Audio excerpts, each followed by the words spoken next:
Hey everyone, it's Daniel Elwood and Robert Paul Johnson, and we are the Last Nighters. And you can find us also on the Launchpad Media, where they're always launching new ideas in your direction. Check out thelaunchpadmedia.com.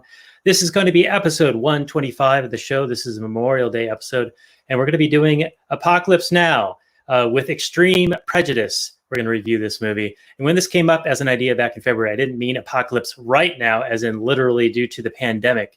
But as per usual, as some of the most best centrally laid out plans almost always fall through, so do the occasional individual plans. But fear not, we have a solid plan B for a guest who's been with us multiple times talking about The Aviator, Reds, and there was something else, and he'll need to remind me. It is Plan B. Mr. Jon Reed, back at it again, being an awesome guest. Welcome back, Jon. The other movie was And the Band Played On. Oh, that's right. That's our recent one. Yes. How could you forget? That was the perfect episode. It was, and it brought up the we were talking trash about your boyfriend Matthew Modine, and if you weren't on for Apocalypse Now, we were going to have you on for Full Metal Jacket, which I still think is a good idea because that's a great movie. I love Kubrick, and I think that would be a very interesting one to do. Yeah, that's one of my favorites, so I would definitely be down for that. All right, so Robert, you heard that he's DTF he's DTF for FMJ. DTF MJ. Maybe Matthew Modine's one good movie in his entire career. I like it. Yeah, well, you got to have a highlight, and I think that this episode might be one of our highlights. And I just want to throw this out there. We teased you guys that Jeff Deist was going to be our guest, and I said we had a better than zero chance. Well, it still wasn't 100%. So we hope to have him on sometime in the future. And do check out the Mises Institute, of which he is the president of. It has a whole bunch of resources, a bunch of Murray Rothbard stuff, Ludwig von Mises, of course, their namesake, and they're always pumping out excellent content. So we really, really do support them and hope that you check it out at Mises.org. So, Jon, welcome back to the show, and we will get into this 125 as the episode number, and the show notes can be found on lastnighter.com/125, and we will start off with the El Google Descriptione. So, Apocalypse Now came out in 1979. It's a war/drama film, 2 hours and 33 minutes, and that's the theatrical cut. Rated R, 8.4 on the IMDb, 98% Rotten Tomatoes, 94% Metacritic, and 87% of Google users liked it. The description reads as thus. In Vietnam in 1970, Captain Willard, played by Martin Sheen, takes a perilous and increasingly hallucinatory journey upriver to find and terminate Colonel Kurtz, played by Marlon Brando, a once promising officer who has reportedly gone completely mad. In the company of a Navy patrol boat filled with street-smart kids, a surfing-obsessed air cavalry officer, Robert Duvall, and a crazed freelance photographer, Dennis Hopper, Willard travels further and further into the heart of darkness. Release date, August 15, 1979. The director, of course, is Francis Ford Coppola, who rode the coattails of his success with Godfather and all that money they earned from it to actually make this film, and I'm sure we'll get into some of that. The budget was $31.5 million. It features very prominently the song Ride of the Valkyries, and it won a couple of awards. It was nominated for 8 Academy Awards, and has been recut a couple of times. And there's also a making of documentary called Hearts of Darkness that came out a couple of years ago. And I watched that to prepare for this. And it is also very interesting to see how much went into this and how much shooting they actually did and how it finally came together into what some would consider a masterpiece. So I normally go to Robert initially, but Jon, I want to get your take on just kind of the opening, set the scene, and why is this film prominent? Why is it? What makes it good? I guess we'll just make it a very basic question. Well, and I should preface this by saying, like I was telling you before the show, that I was in film school at Temple University in Philadelphia, and this was one of the very first films that I analyzed in a film class. The one of the first clips I saw in this class was kind of a back and forth between Roger Ebert and Gene Siskel, and the the point of it was, how can two people who know so much about film have two such different opinions about the same film? And then the rest of the semester was a film analysis. So one of the first films we analyzed was Apocalypse Now. And there were many different elements, both from a cinematic and from a storytelling kind of perspective. So I had never seen the film before I took this class. And ever since I saw it during that class, I've seen it many, many times afterwards. And it's one of those films that I just love so much. And I think just, again, from a cinematic standpoint, from a storytelling standpoint, and if you watch Hearts of Darkness, the documentary about the making of this film, when you appreciate the filmmaking process that Francis Ford Coppola went through in shooting this film and the amount of time it took him to do this, I think there's a certain element of that you just wouldn't see today in filmmaking. You wouldn't see the uncomfortability of no director would go through that kind of discomfort to make a film in this day and age. I think that if they ran into something that was too hard, they would digitize it. Whereas he had to work with so many different elements, like the Philippine government, the elements, the typhoons, that sort of thing. I think there's just a discomfort to this that makes you really appreciate what went into making this film. So just from that sort of standpoint, just from starting off here, that's what I really appreciate about the film, is the actual filmmaking process and the cinematic and the storytelling part of it that I think Francis Ford Coppola really brings to the big screens, as it were.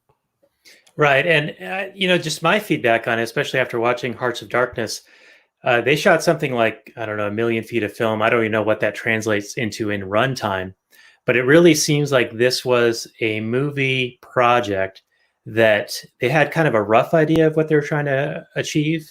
And they just shot and shot and shot and overcame obstacle after obstacle, running out of money, working with the Philippine military, who were actually suppressing rebellions, and sometimes the helicopters would have to go and make a like a strafing run.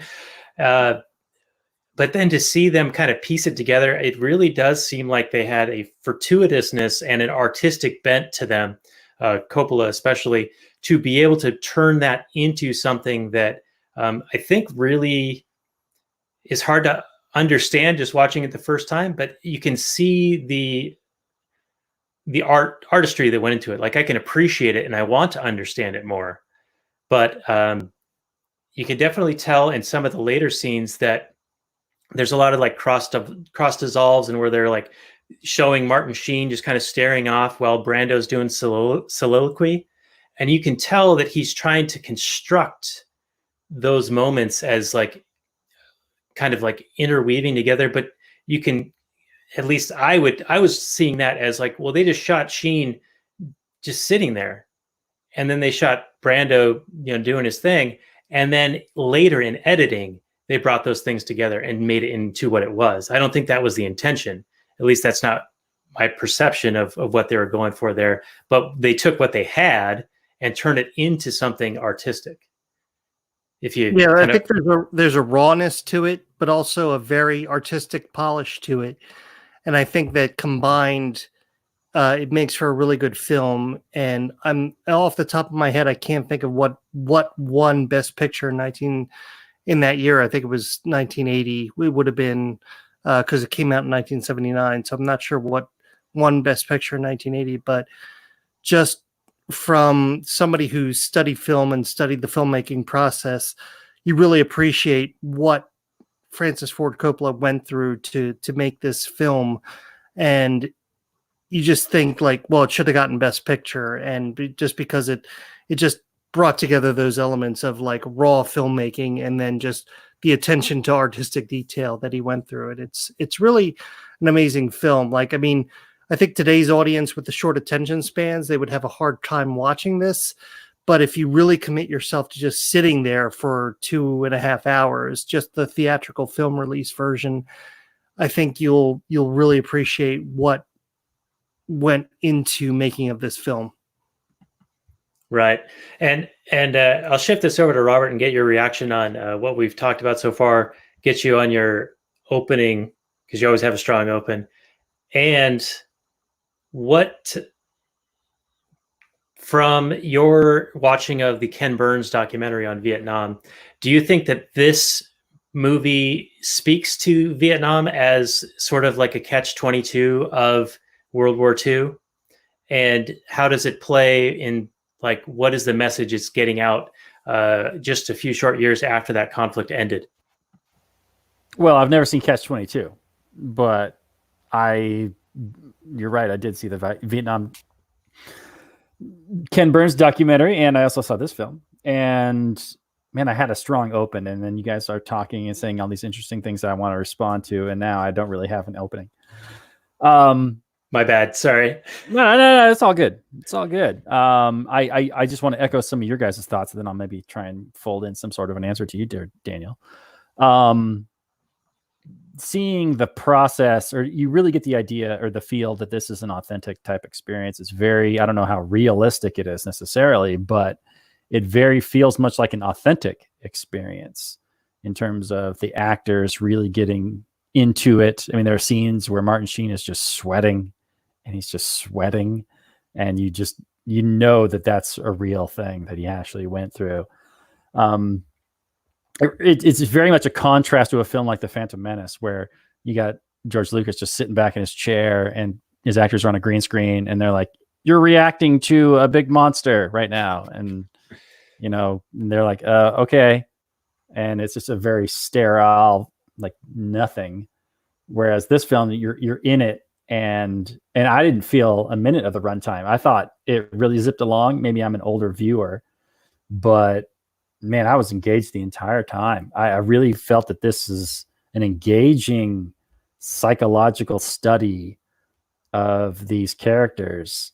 And I assume that's what mainly they were going for. But it also turns into a very potent anti-war film. And man, yeah, nothing but kudos here. You called it a masterpiece, or some would call it a masterpiece. I think it's close to, if not. So yeah, this is, I think, the first time I've ever watched the full thing all the way through.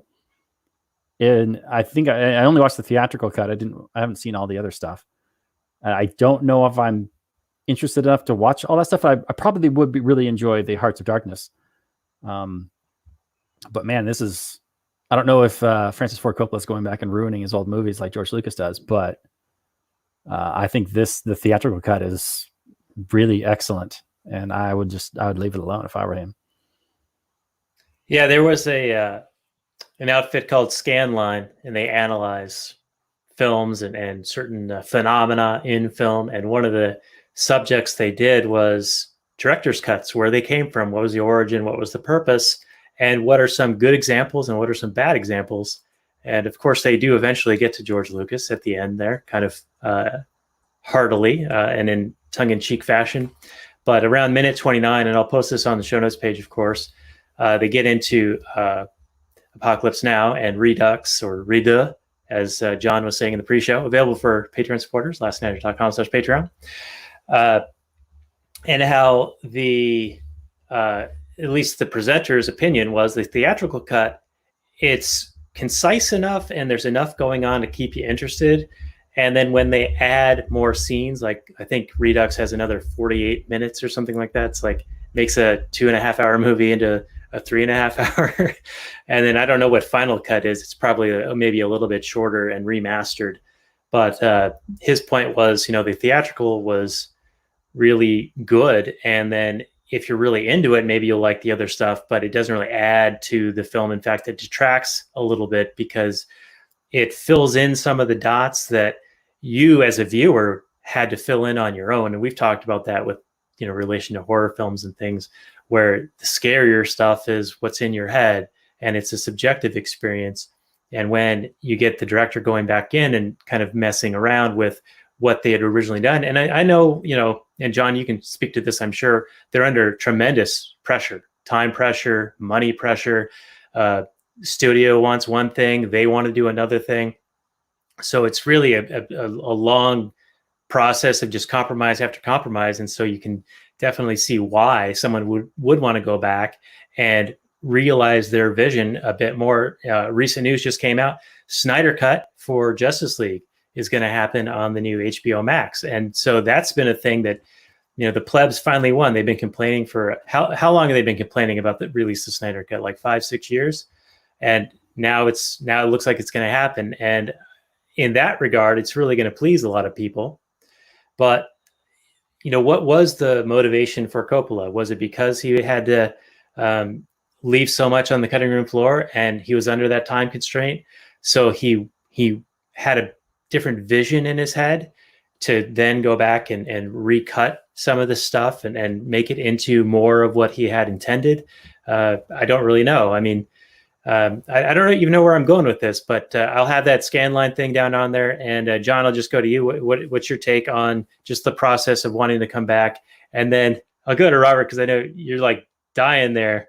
You're looking like a red tomato, not only from the sun you got, but also from, I'm sure, just having all these ideas you want to talk about already. Yeah, well, I just know, like, just from a filmmaking standpoint, and this is where the editing process comes in. When you edit a film, depending on what your goal is, you want the story to go along as concisely as possible. And if you watch the redo version of the Apocalypse Now, there are some scenes in there. The one that stands out in my mind is one where they stop and they stop at a French plantation for dinner. And the premise is that these French plantation owners who own property in Vietnam are, really hanging on to this property that they hold in the midst of this war that it ultimately is going to, kick them out. They're not going to have this property anymore, but they're holding on to it as much as tightly as they can. And Willard is kind of just sitting there having dinner with them and kind of watching them just mentally hang on as long as they possibly can, even though he knows like this is probably a lost battle for them. But again, in the filmmaking process, this is like, you just want the story to go along. And I think that the theatrical version is probably the best version to do that. I think if the redo version was the theatrical version, the one that Coppola might have wanted, but commercially the production company couldn't market it that way, I think that was the best way to do it. I think if it had been a 4-hour version, I think it had a very high potential to lose its audience. And I think it might not have been as well received as it might have been when it was released. So I think he made the right decision in the editing process, but that's kind of like the thinking that I'm along with, that I, as much as I appreciate all the intensity that it went into the scenes that were ultimately deleted from the theatrical version, I think they were the right editing decisions. And, it was a long enough film as it was, and you needed to keep the story moving. So I think ultimately it was all the right decisions as far as editing process goes. Right. Yeah. And that makes a lot of sense. Like the other movie that you did with us, Reds, it actually had an intermission. And I think if this were any longer, they would need to do something like that for this. But it is interesting. I haven't actually seen the redo version or the final cut, but I did watch that analysis, and they talk about that scene. And they also, I think, show some of it in Hearts of Darkness. And I think it establishes that French colonial family, they've had that property for a few generations. Like that is home to them. And I think some of that dinner conversation was, well, why don't you go back to France? They're like, well, we may be French, but we've never been there, or this is our home. Why would we go back to France? Right. Yeah. We've never lived there. And Robert, I'm sure you can speak to this a little bit, especially after watching the Ken Burns stuff, but like in, I think it was The Killing Fields. No. Was it that? There was some movie where they talk about the French being in Southeast Asia and getting kicked out, and that was like part of the impetus for some of these wars in Southeast Asia. The act of killing? I don't know. Well, the No, act of killing was Cambodia. So was the Killing Field. So maybe I'm mixing it up with something else. But there was a movie where there were a lot of French people who had lived there, and it was like in the very early stages of the Vietnam War, like late 50s, early 60s. I can't quite place it right now, and so this is some stellar content for me. But maybe you can speak to how that scene that's been cut from this movie, and how it relates to establishing some of the conflict, the greater conflict that's surrounding the Vietnam War. What? You're going to me with some scene I've never seen? This is great, Daniel. I don't know what you're talking about. I was going to talk about, and what I wanted to talk about, so I'm going to do a politician trick where you don't answer the question you were asked, you answer the question you want to answer. You got a great future. Thank you, sir. So, Daniel, like you asked me, constraints put on a director. Yes, you're right. I can see how a director, when they're making a film and they have all this vision that they're unable to achieve at the time due to constraints. So they later on, they're like, I want to achieve my vision and I'll go back and re-edit the movie or add in special effects or whatever. But constraints make for better art. Not always, of course, but in generally speaking, when you have limitations, you're more likely to come up with creative ideas and creative solutions when you don't necessarily have all the money or all the time in the world to do a thing. And you can take advantage of the actors and the creative people around you to solve these issues, as opposed to just saying, well, we'll just CGI it and someone else can solve this problem later or in editing or whatever. You can actually solve it on the moment, and then that might inspire you to create a whole new scene that is just amazing and would make the film a whole lot better. So I could see how film has lost a bit of that with the reliance on CGI and special effects and doing things that are removed from reality, trying to recreate reality digitally. You're going to get more of what you've written on the page, but you're not necessarily going to expand on that as much as older films would have, or really like talented ensemble pieces where characters and actors are riffing off each other and really creating something that isn't necessarily all there on the page already. And not to go on off on a tangent about another film that we're not supposed to be talking about, but like one of my favorite movies is Jaws. And if they ever remade Jaws or added to the original version with any kind of digital enhancements, like the thing you love about Jaws is that the shark is mechanical. And the fact that it was 1974 when they were filming this, and this was the technology they had to make a giant shark come to life as best as they possibly could, and they did a phenomenal job of it. You really appreciate the work that went into that. And if they tried to remake that film or try to digitally enhance it to make the shark look more realistic or act more realistic, it would really take away from the film experience. And I think that George Lucas really effed up when he went ahead and did more digital enhancements to the original Star Wars films. Like, looking at those films now as somebody who saw the originals when I was a child, they add nothing to the original films. The digital enhancements add nothing to them. If anything, they just distract you. And I think what's going on. Yeah, right, exactly. And what makes Apocalypse Now so great is, again, the sheer suffering that Francis Ford Coppola had to go through, like the elements and the Philippine government and everything that was working against him, and he still created a great film, I think really adds to the experience of that film. Yeah, you can see that they laid it all out on the field, so to speak. Now, one of the things I wanted to mention was, one of the other hardships was that typhoon, and I think it actually destroyed one of their sets. One of those, I think the village that was right on the riverbank. I think when the Robert Duvall character leads the cavalry charge via helicopter, and he's looking at the surf break, and he's like, "Look, it breaks two ways, and we got to get down there." So, it's amazing how this is where the Catch-22 stuff kind of comes in, where there's just this ridiculousness to the war. to the whole concept of the war. Like the reason they chose between the two locations where they could put the boat in was because this one was going to be the better surf spot. And Martin Sheen's narration kind of talks about the absurdities and how the clowns are running, 4-star clowns are running this war, and how Marlon Brando's character Kurtz is like, the assassins are calling me an assassin. They sent me out here to murder people, but they're calling me the murderer. And it just kind of, I think, showcases how the absurdities of what the orders are and then trying to call it something else rather than what it really is, and how they weren't really doing anything noble.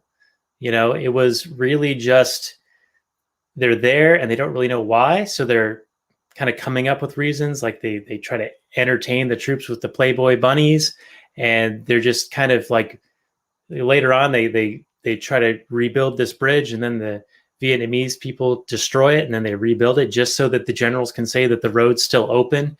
It's really just kind of shows off the ridiculousness of the war and how it was persecuted, like what they were even, there was real no goal. It was just kind of like, I've heard it called a war of attrition. You know, it's just like, okay, well, we're going to kill people, they're going to kill people, and just kind of going to be a stalemate.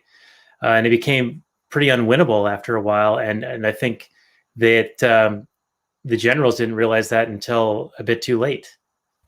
Well, and I forget, it's not mentioned in this film, or I think even the Ken Burns documentary, but there have been multiple documentaries, of course, on the Vietnam War. And I don't remember which one I saw. I apologize. So I'm just going to be talking out of my ass here for a second. But there are films that go into the Air Force and the bombing campaign in northern Vietnam, and how they were just not allowed to hit many, many places, like many, many key military targets. They were just not allowed, from whoever up on above or not, but they just were not. And they claimed that it was, they were being handcuffed and like not being allowed to win the war. So I don't know, that kind of leads into more conspiratorial kind of, ideas, that it was more about, well, who knows exactly what it was all about, but maybe more about just getting the I don't know, money to the military industrial complex and keeping the war going longer. But I wish I could speak in more specifics, but it's been so long since I've seen those documentaries, but they're all out there and available. I mean, there is, of course, the what was it, The Fog of War, or Why We Fight, where who was it, the Secretary of Defense at the time, was it McNamara? He admitted that the Gulf of Tonkin incident was really just a ploy to get the United States involved in the war. So there was a tacit admission. It's not conspiracy. It was conspiracy, but it's not a conspiracy theory, which is just used to shut down dissent.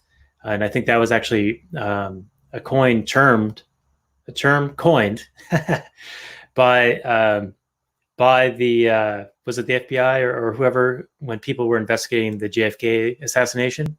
They're like, well, we're going to label them conspiracy theorists and discredit them just with that word alone.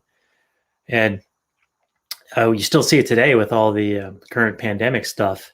Anything that's against the MSNBC, CNN narrative gets labeled as conspiracy and even gets demonetized, shut down, removed, banned, corrected on Facebook, pointed out as fact-checked. And who fact checks the fact checkers? And they're usually pretty hilariously wrong most of the time. And I don't mean to divert us away from this movie, but it kind of goes back into, like, who knows why certain things were happening, but they weren't doing things that were going to result in them actually winning anything. If anything, it was there seemingly to prolong the war and to, I guess, expend resources and justify more resources coming their way, sort of like the bureaucratic process of increasing budgets by spending everything you have been allotted the prior year so that you can justify getting more the next year. Well, you're spending other people's money. So what do you care? Right. And at Kurtz at the end, he's like reading off something into, he's recording it audioly audibly. Is that how you say that? But he's like audibly, and he's like, these people will let us bomb and destroy and kill, but they won't let us write shit or fuck on the bomb because it's obscene. It's like, okay, let's get our priorities straight here. They're trying to play this moral high ground in one arena, but they're doing these monstrous atrocities in the other area. And it kind of reminds me of how people are upset about how Trump says something or tweets something mean or un-PC, but they're totally like ignoring all the things to legitimately be upset with him about.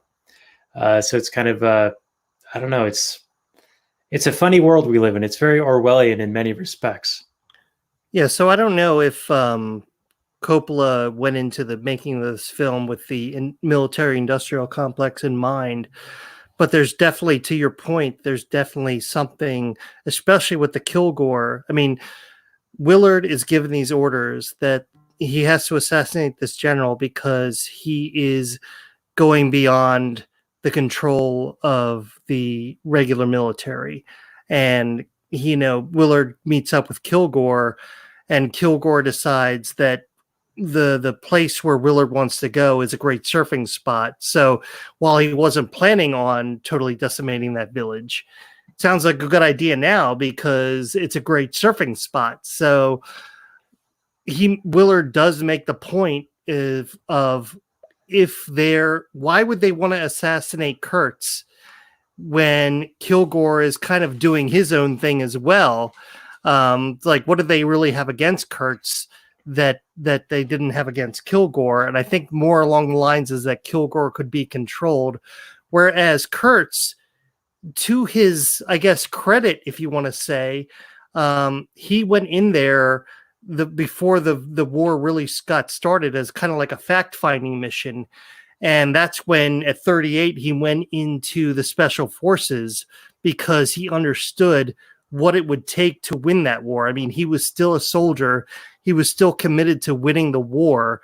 So he did what he thought was necessary, and he took the attitude of what he thought he needed to take in order to win that war. And it just happened to be to a point where the established military leadership wasn't ready to accept what he was ready to do.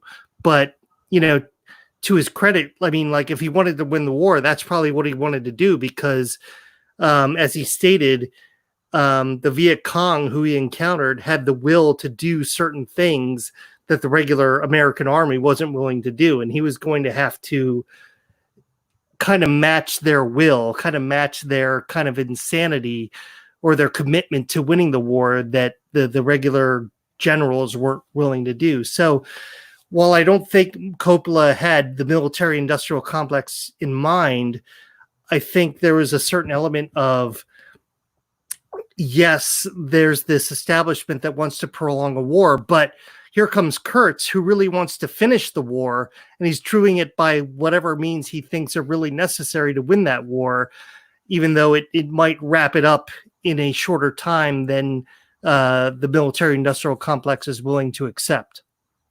Right. Yeah. And to your point, Kurtz saw the will of these people sort of in the Kaiser Sose sense, show these men of will what will really was, because Kurtz was admiring how after they inoculated the children against polio, they cut the arms off, I guess because they thought that, this inoculation was something bad or whatever. And they were willing to go to that extreme to protect the lives of those kids by even hacking their arms off. And Kurtz said, that's like brilliant and genius, magnificent, and just having the will to do that. And if I had 10,000 people like that, I could win this war.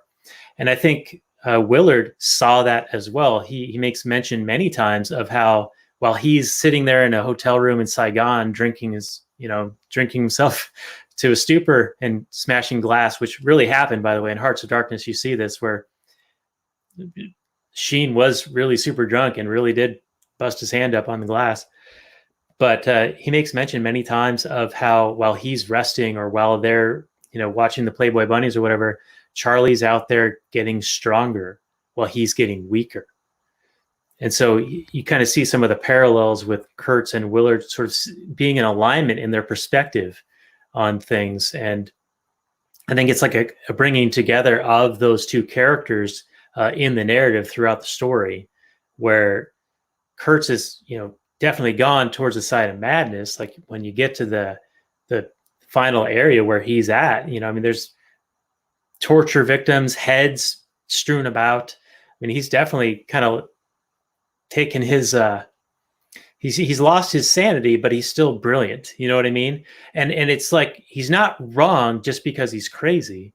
In fact, he's kind of right. It's just how he's reacting to that's maybe a bit too far. Yeah. I mean, I think, again, like my point, like he is a soldier, and if his task is to win the war, then, I mean, this is not a traditional enemy like the U.S. Army fought in World War II or World War I. This is a totally different kind of enemy that they've never seen before. And Kurtz understood pretty quickly what he would need to do in order to defeat that enemy.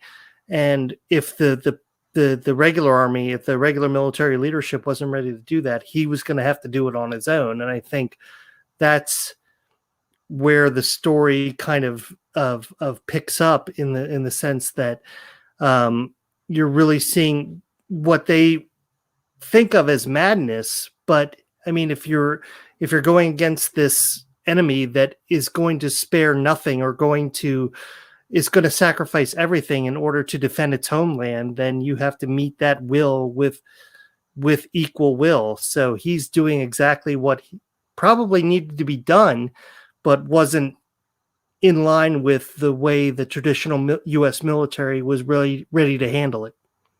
Right. Yeah, they're more than willing to napalm women and children, but not go to the extremes of, I guess, what Kurtz had become known by the enemy by name because of how, I guess, with the torture and the dismemberment, like that gave him a certain notoriety and they feared him. It was a warlord kind of reputation. Yeah, like and a godlike figure too. He was being worshipped. Robert, you were about to chime in. Sorry, I keep derailing you. Yeah, I've got thoughts piling through my brain and then it just gets derailed. So I don't know. It is what it is. I'll just take my time here and I'll go through one of my notes. See how this goes. So first of all, I wanted to mention that the narration in this movie is fantastic.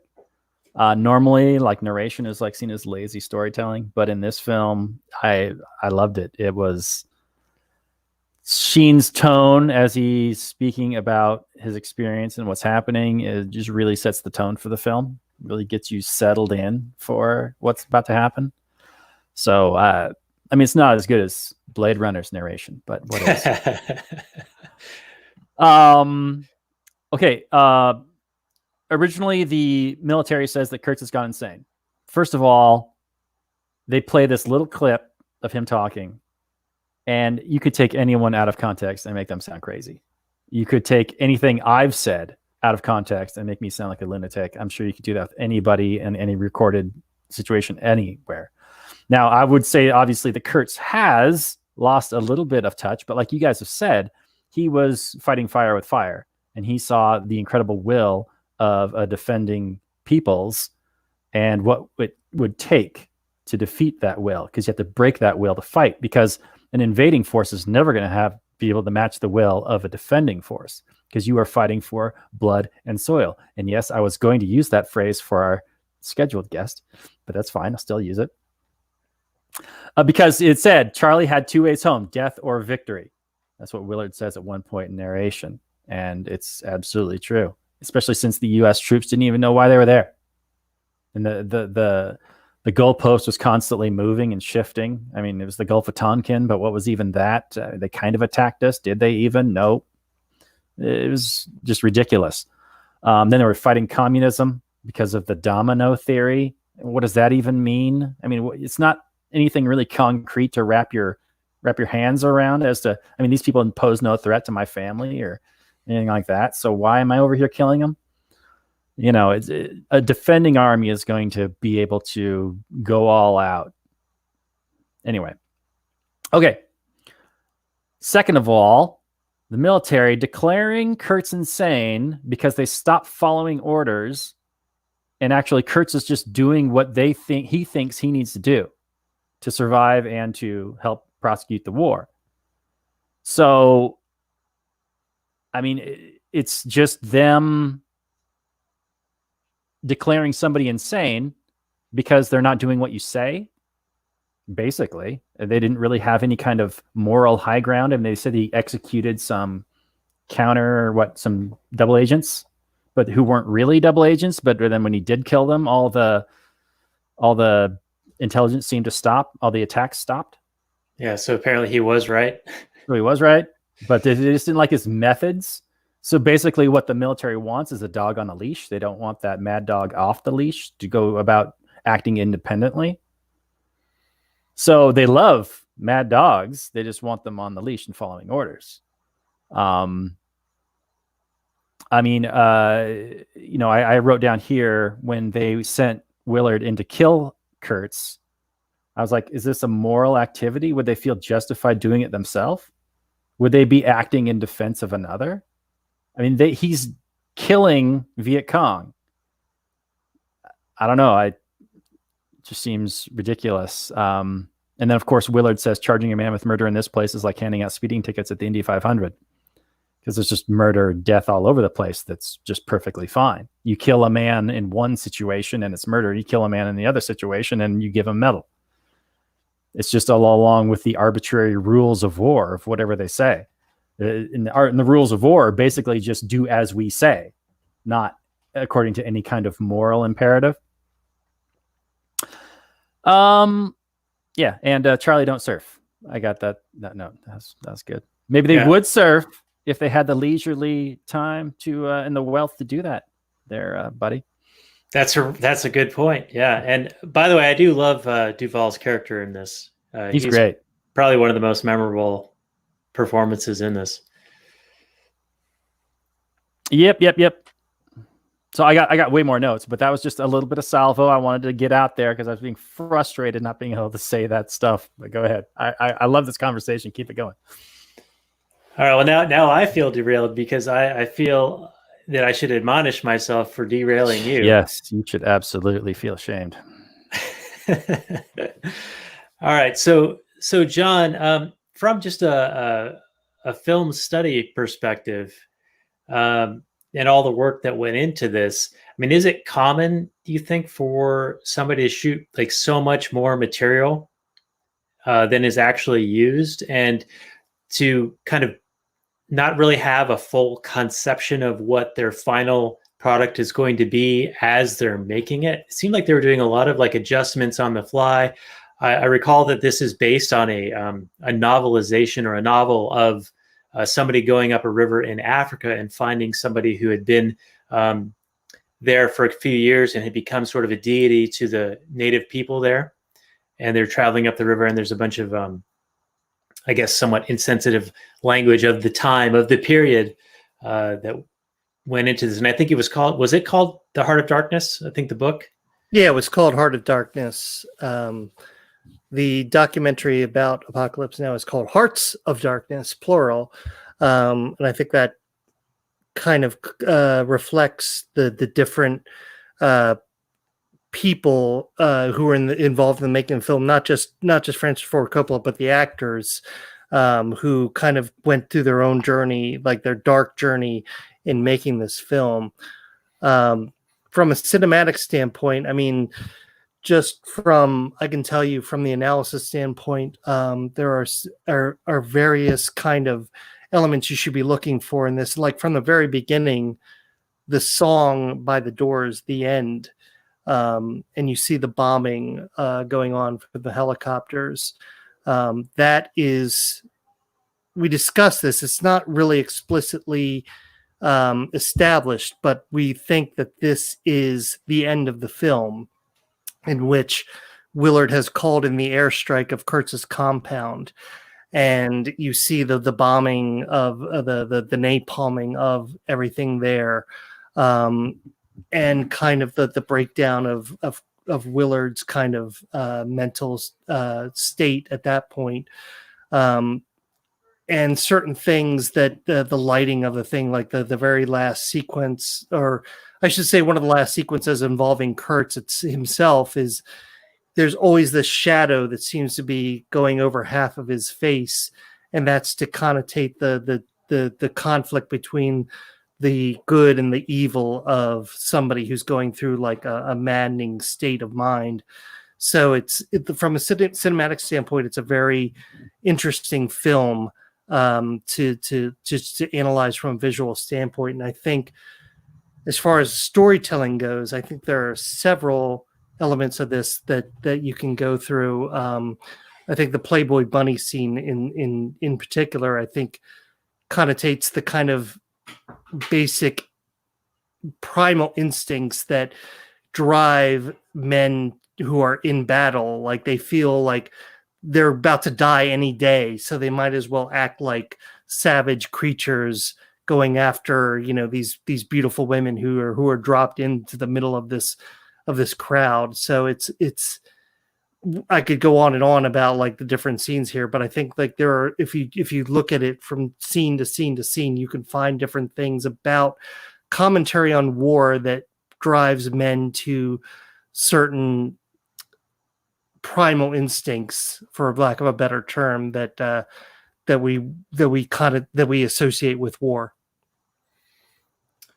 Yeah, that kind of makes a lot of sense. And I think that also ties into the will of the people defending, in contrast to the guys who, they could die any day, but they don't even know why they're there. So they're being entertained and then sent out into these, into the jungle and potentially getting shot. That's why there's always a morale problem with any invading army. It's right. Always, morale problems are way less common in defending armies. And the crew on that boat, you see, Mr. Clean, who's like the 17-year-old kid who's like, he's from I think at the Bronx, and this is the first time he's out of an urban area, and he just doesn't know how to kind of deal with it. He's kind of laid back, but when it comes time to kill, he's a trained killer. He doesn't think of anything of mowing down those people on that boat with that machine gun. Whereas Lance, the surfer dude from California, once he drops acid, he's in a perfect state of mind to kind of meld with Kurtz's tribe, as it were. And so you just get like the kind of madness that the state of war creates, and you see how it affects different people depending on where they're from and what kind of state of mind they're in when they enter the field of war. So I think that's a very interesting commentary when you're watching that film as well. Right. Yeah. And I wanted to ask, with Kurtz, they had sent another person to try to kill him previously, and that guy ended up joining Kurtz. And I'm just curious, what does that tell us in the film, in that he was willing to join Kurtz, but when Willard got there, Kurtz was almost like, okay, this is the guy I want to kill me. Like, I want to have that honorable soldier's death. So he had already known that the brass wanted him dead when they sent that first assassin to kill him. Did Kurtz not respect that guy's abilities enough to have him be the one to kill him, and he took him into the fold to help him, persecute the war the way he wanted to? And then when Willard got there, he was like, all right, this is the guy. This is how I want to go out. Well, my sense is that the first guy who came to kill him, I think that Kurtz tested him in the way he tested Willard. He beheaded, for Willard, he beheaded his the chef. He put him through all kinds of tests, as it were. I think his name is totally escaping my mind, but the first guy who was supposed to come and assassinate Kurtz, I think that once he got there and he saw what was going on, he was much more, hey, I'm a soldier. We're supposed to win this war. This Kurtz has the right idea, so I'm going to join this guy.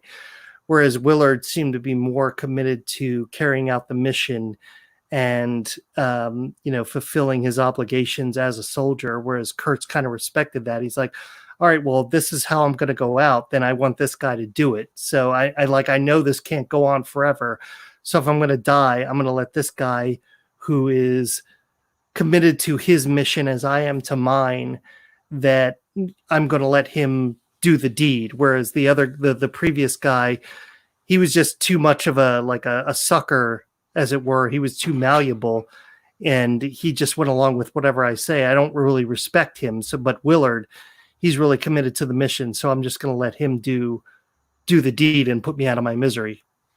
Yeah, I would say that Willard, he really recognized Willard as a fellow soldier, a fellow committed soldier. And at one point he says, you have a right to kill me, but you have no right to judge me.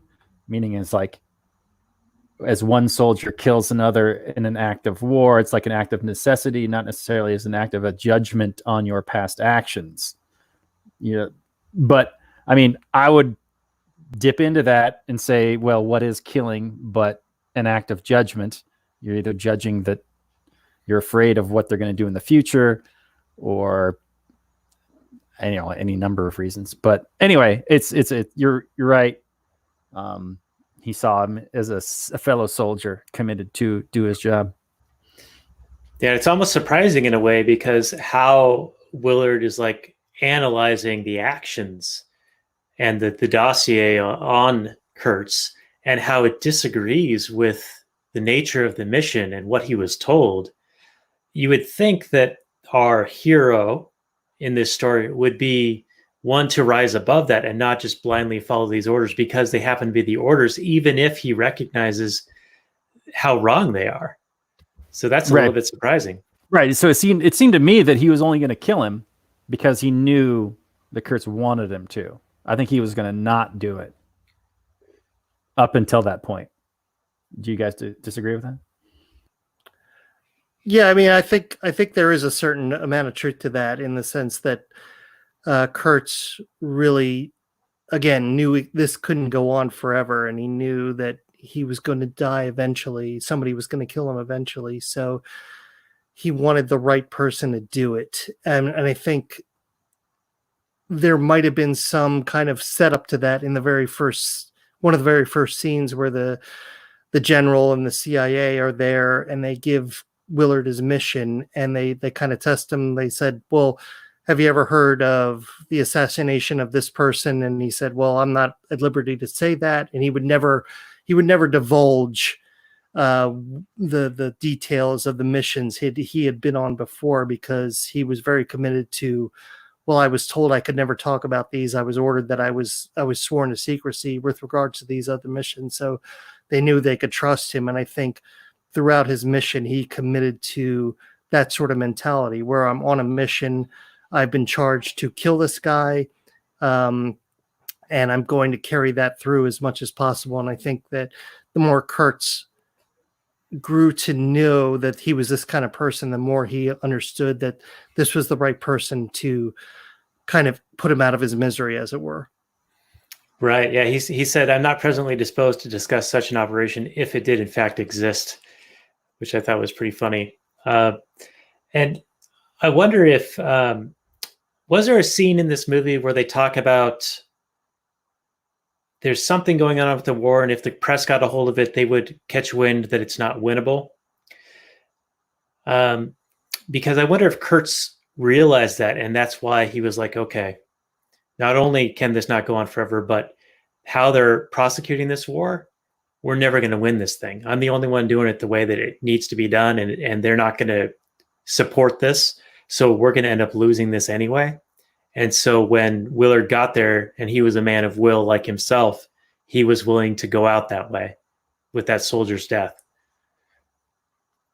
Well, as part of the dossier that Willard was going over during his boat trip, there was a point where the generals in charge of executing the war they did not like what Kurtz had to tell them in his initial fact-finding mission. I mean, you can only assume that he told them, we're not able to win this war unless we're willing to do unless we're willing to commit to the level that the Viet Cong or the indigenous people are willing to commit to. So I think there is a little element of that in the sense that, if we're going to commit to this war, we have to go all in, and if we're not going to do that, then we might as well get the hell out of there. And I don't think that that initial report that Kurtz gave them, they liked that much. So that wasn't going to execute. I think there's like a certain element of, we were talking before about Full Metal Jacket. I think there's an element to the soldier that people don't want soldiers. They don't want thinking human beings. They want robots.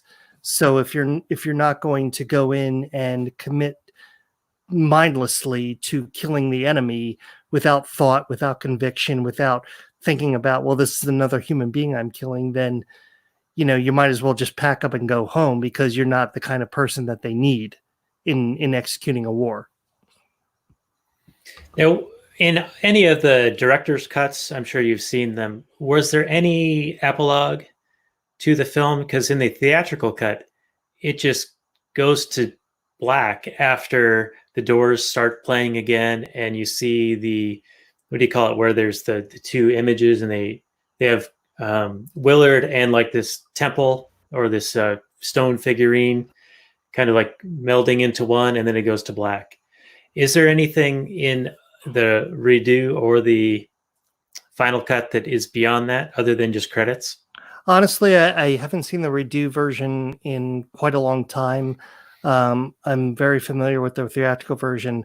I know the last part is, it's very, the closing of it is very unusual in the sense that they don't do credits. They don't go through like the director and the key grip and all the credits that the unionized Hollywood crews usually get as far as credit to the film, making of the film. But I do know that the statue that you're referring to is the Buddha, and they refer to that many times in the analysis, in my film analysis class, in the sense that the Buddha is kind of like the ultimate achievement of enlightenment, and Willard and Kurtz are kind of conflicting figures in that. Like, whereas Kurtz thinks he has the ultimate enlightenment in the sense that he knows what he has to do in order to win this war, Willard is very conflicted in what's right, whether it's killing Kurtz is the right thing to do, or letting him go on and doing what he's doing is. So it's a very conflicting kind of imagery where you have Willard and the Buddha and Kurtz and the Buddha and that sort of thing. So it's not concrete in its interpretation, but it's sort of left to the viewer to kind of go through that analysis themselves and see and understand what they can come up with themselves. Right. And I like the use of the same song at the end as at the beginning. It kind of bookends the whole thing and brings it together. Like, the opening is really strong. And I even noticed that just the different moments in the music corresponded to what you see on the screen. And I'm sure that was all done in editing, like trying to find where those pieces line up to cut it that way. I'm sure they weren't shooting and being like, all right, this is what we're going to do. We're going to use the Doors, the end, and we're going to shoot this. And when this music rises at this point, we're going to time that with an explosion that happened to occur. But when you watch it, I mean, if you watch just the first 5 minutes with that in mind, I mean, I think you'll see it. I notice it right away that, like, this is purposefully placed in this way, in this order, in this, the visuals and the music go together, and the helicopter rotors, and then it becomes the ceiling fan in the hotel room that he's in Saigon. It's just, I don't know, it just kind of is high-minded, it seems like, it's how that poetry. came together. Yeah, absolutely. Yeah. It's absolutely powerful imagery. It's one of the reasons why I think it's cinematically it's such a great film, as far as just perfect cinematography, perfect editing, like matching up the music to the visuals. I think it's really a masterful job. And the character convergences, like with Willard and Kurtz.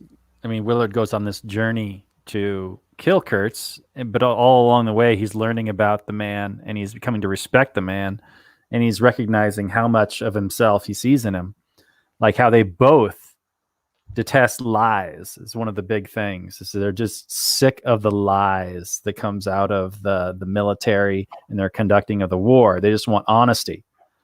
They like when they kill that group of people on the boat, they stop for a routine inspection of this little fishing boat, and they go and they kill all these people, but then there's one sort of alive, and then the book tells them that they need to keep her alive and take her to the nearest like station.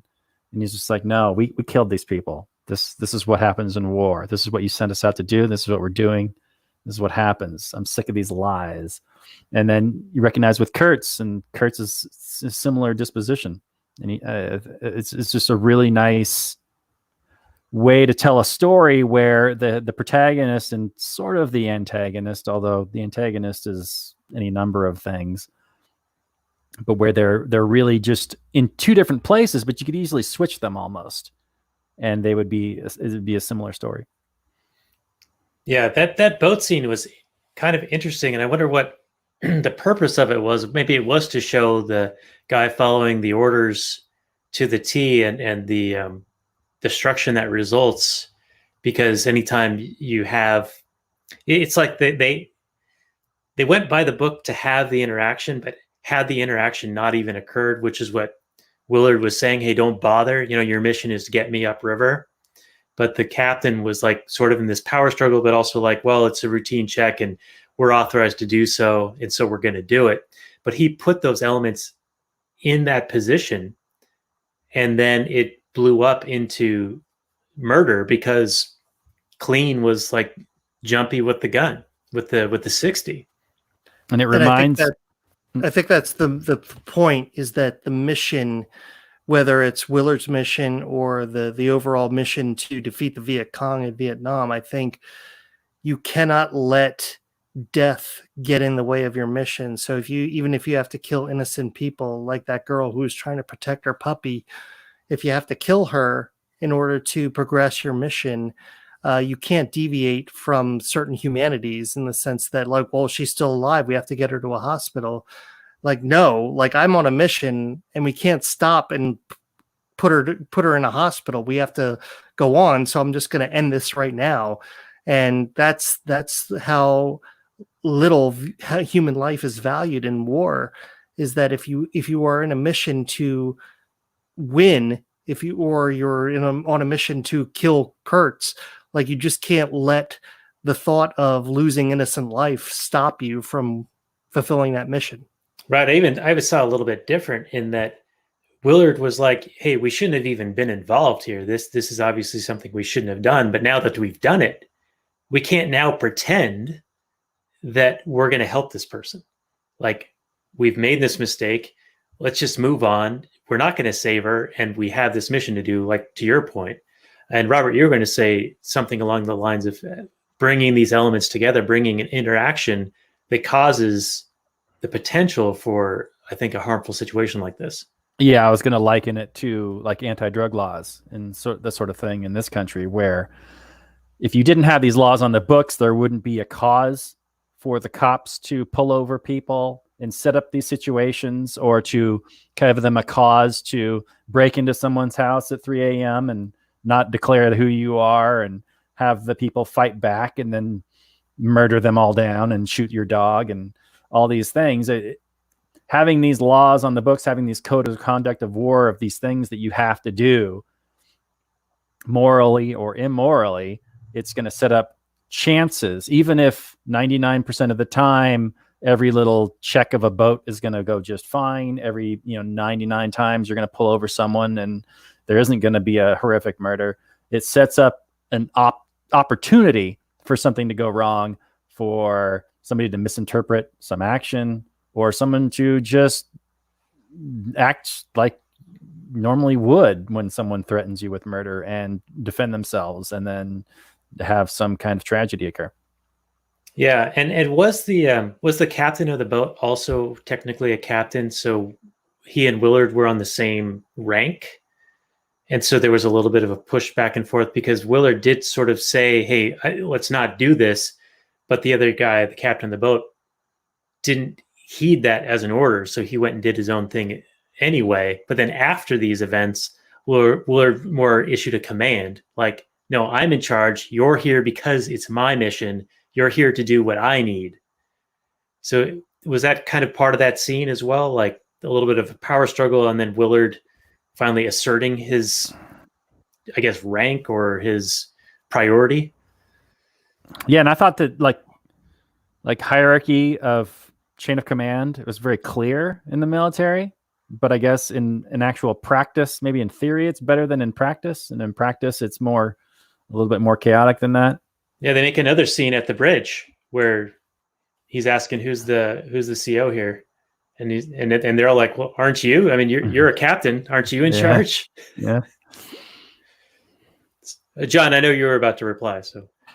I know, and like, yeah, it's interesting that I think that there is a certain hierarchical struggle there, in the sense that, well, yeah, that's his boat, but like you said, that he wouldn't be this far up the river if it wasn't for him. So he really has to take his lead, and I think obviously the people on that boat that they stopped would have been better off if the guy had just taken Willard's lead and just passed him by, and that massacre didn't have to happen. But I think ultimately, like the whole trip up that river is, and the analysis, the reading that Willard's doing about Kurtz is kind of leading up to the decision Willard has to make, because obviously Willard could very much fall into the trap of madness that Kurtz fell into, and he could just as easily have joined Kurtz if he wanted to, like the previous assassin did. But I think, he had to make the decision as to where that madness was going to end, and was he going to let it affect him to the point where he wasn't going to he wasn't going to execute his mission anymore. So I think the constant struggle between doing what's right and fulfilling the mission and not giving into the madness is ultimately where I think the story has to go. And I think we're watching that transpire as we join him on this journey, and the opportunities that Willard had to fall into like madness, especially on that bridge that you're talking about, where everybody's just lost it and they don't know who the commanding officer is. I think he had opportunity after opportunity to just say, like, this is madness, I'm just going to give in to madness. But he kept to his mission and he never lost focus of it. So I think it's kind of telling the conflict of war, where you can give into your most basic primal instincts versus kind of giving, I don't know what you would call it, civilized, but sort of like the civilized structured military mission of winning the war, or fulfilling your mission and making that choice. Yeah, I don't know if that necessarily counts as sanity, though, right? Like, No, there's a clear cut. There's not a clear cut divide between fulfilling your mission, that's sane, not fulfilling your mission, that's insanity. But it's definitely a conflict, though. It's and war is never like a black and white situation where, and whatever you decide to do is the right thing to do. So it's definitely an irrational kind of predicament that he was in.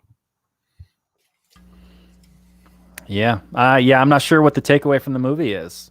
Did Willard commit the sane choice at the end? I don't know. Should he have joined Kurtz? I don't know if that would be the insane choice. Yeah, and I think, it kind of goes along the lines of like everybody who's the soldiers who are coming back now from Iraq or Afghanistan or the Middle East in general, who are experiencing PTSD. I think Willard was definitely going to experience PTSD when he came back from Vietnam.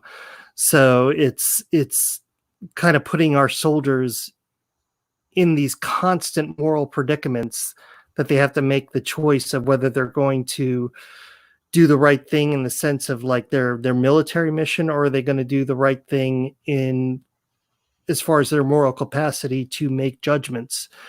So I think it's definitely a statement on the madness that war can bring upon a regular man. Well, just the madness of war itself, the inherent aspects of it, of having some guy 10,000 miles away tell you that this guy that neither of you have ever met before needs to die, and that you need to be the one to kill him, and for the necessity of, for whatever, what reason? Why am I here? To stop communism? What? I mean, what kind of esoteric idea? What? Yeah. How is this guy killing this guy gonna stop? Okay, whatever. Just because the guy with the stars on his shoulder say so. Yeah, I mean that's a madness in itself. Yeah, and then there was also just a blatant disregard for just even the people that they were supposedly protecting. Like you see that when they first get into the river, and Lance is back behind the boat skiing, and they get the wake up on one of the skiffs and bowl it over, and they say something derogatory at them.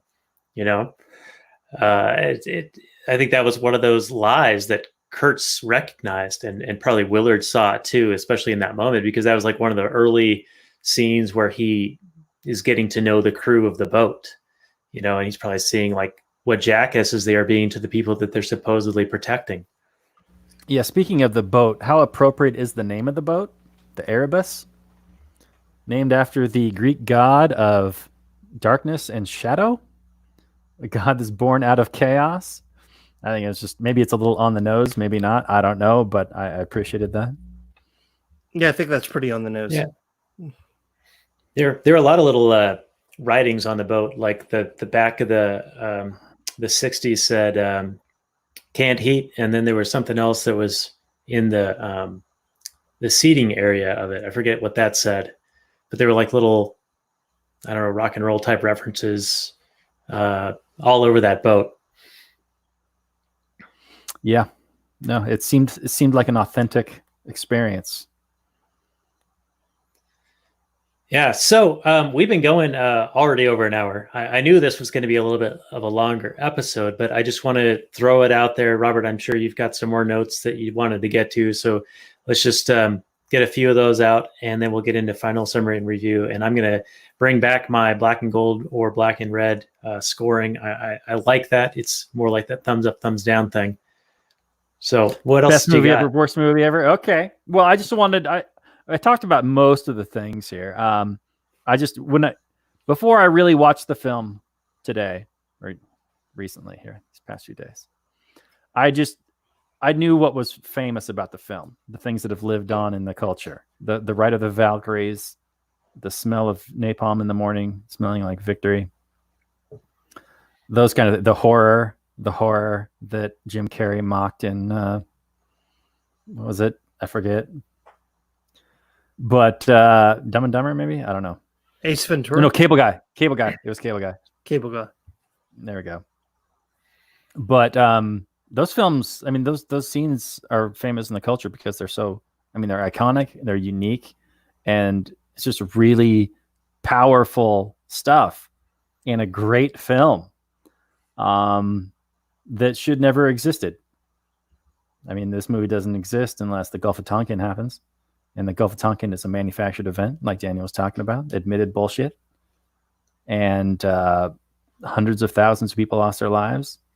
Millions more were affected by Agent Orange and any number of PTSD and other things. I mean, Agent Orange, have you ever seen the babies that were born after this war to the people of Vietnam? It's horrific. I mean, they look like Quado on a good day. Just horrific. So yeah, this is a movie that shouldn't exist, and it's beautiful and almost a masterpiece. So yeah. Okay, this is my final summary review, guys. This is you can call it black and gold, Daniel, but man, this is like a 9. This is so good, and I'm kind of weird that I'm only watching it for the first time so late in life. Not that I'm going to die anytime soon. Jeez, that sounded morbid. But yeah, this is amazing. From the acting, the directing, the writing, just the world that they created. Even though, I mean, they're going off plenty of source material, of course, but A severely authentic film that I think will last the test of time.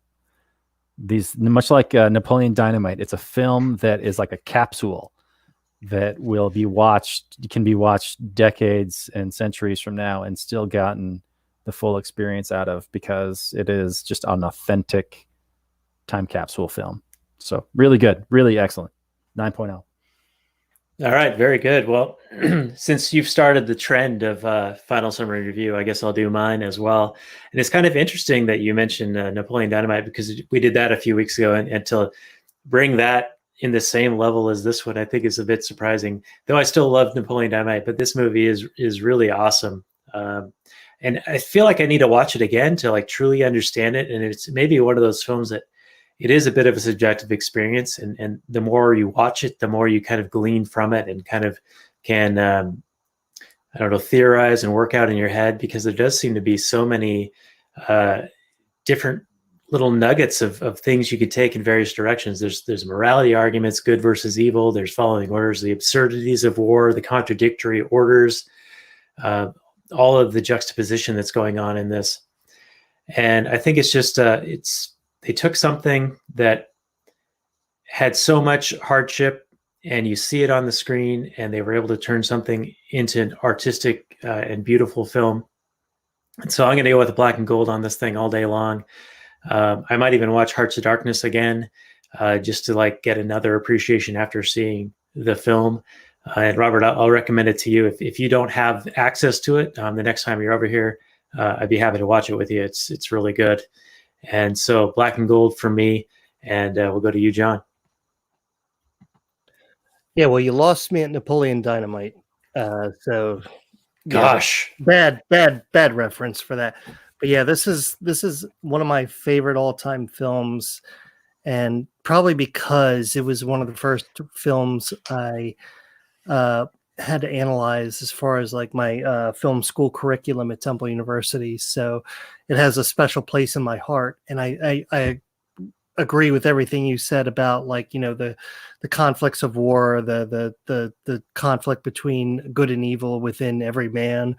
And I think just as far as like a filmmaking process, I think this is like one of the few, one of the last few films that should be remembered for like the painstaking process in making a really good film that a filmmaker has to go through. Something that I echoed earlier. I don't think that a lot of filmmakers these days are going to have to go through. So I think that Coppola was really committed to telling this story, and I think he did it in a really masterful way, in a very ad hoc way, in a very complicated way.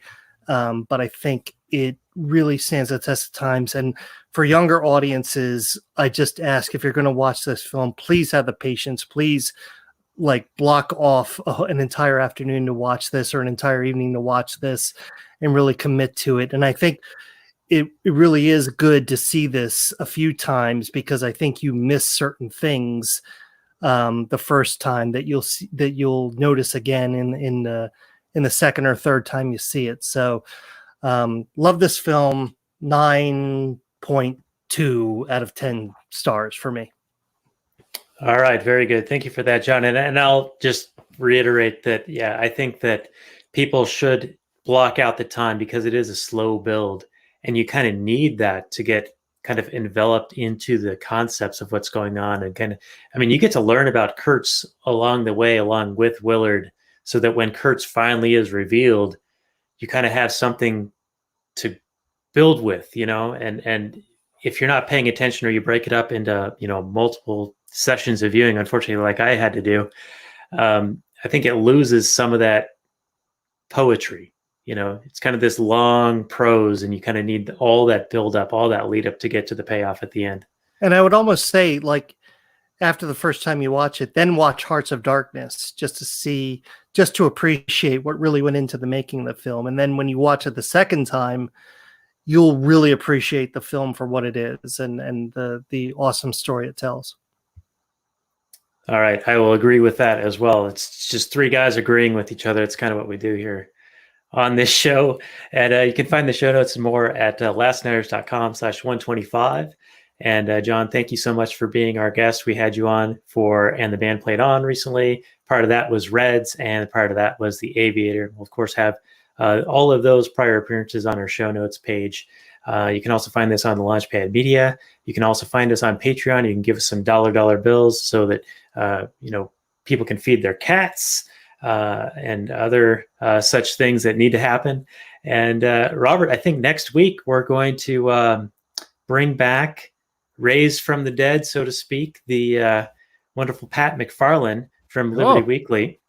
He has put his show on hiatus, but he's still a very good friend and a smart guy. And he did an analysis of the film that we're going to be talking about with him a couple of years ago on his own show. And so I'll, of course, have that on the show notes page. In fact, I'll put it on this show notes page so that you all listeners can maybe check that out before we record with him. American Psycho. I remember us mentioning that multiple times over the years, talking about American Psycho and how we need to do that. So this is exciting. Right. And I saw John's face. He looked like Stacey Abrams when she was expecting Biden to announce her as the VP candidate. I thought you were going to call me morbidly obese.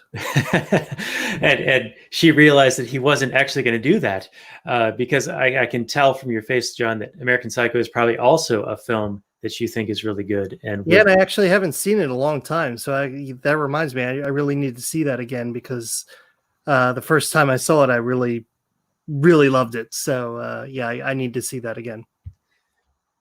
All right. Well, thanks again for joining us and being our plan B. Jeff Deist is a great guy, and we'd love to have him on sometime. But sometimes I think certain guests might be a little bit too good for our show, and it's a little more comfortable having a friend who's also not quite good enough. Who's not quite good enough. But you brought a whole lot of good content, and thank you for that. We'd love to have you back. Full Metal Jacket or something like that in the near future. We can talk about Private Joker. Absolutely. I'd love to.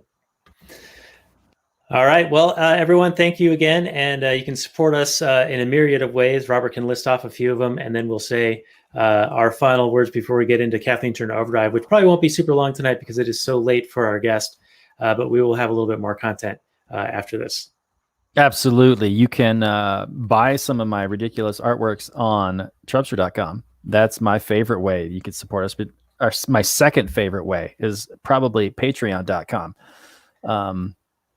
Patreon.com/something. I think, I don't know. I listen to the show, never, but I'm on the show all the time. So I don't have the details like Daniel does, but we also do this podcast and we release it all over the internets through the Apples. And you can go to the Apples and you can tell them about how you like us and how you think other people should listen to us. And you can tell friends and family and loved ones, when you're forced to sit at home and you just want something mentally stimulating. Well, I don't know if you'd want to listen to this show, but when you're done listening to that mentally stimulating content, then you can come back and listen to us. Just kind of, I don't know, however reason you want to do it. I mean, you can justify it in your own mind any way you want to, but any way you do it, you get our big thanks and our love and our hugs and our supports back at you. So thank you, boomerang style. All right. And those hugs will be from 6 feet away, unfortunately, at least for the time being. So they're not really hugs. It's another one of those lies, right? The lies of war. We're unfortunately dealing with that during this pandemic. You can't hug during a pandemic. No. The humanity, the horror. All right. Well, thank you, audience. And we will say good night from last night. Check it out for Kathleen Turner Overdrive after these messages. Peace out, everyone.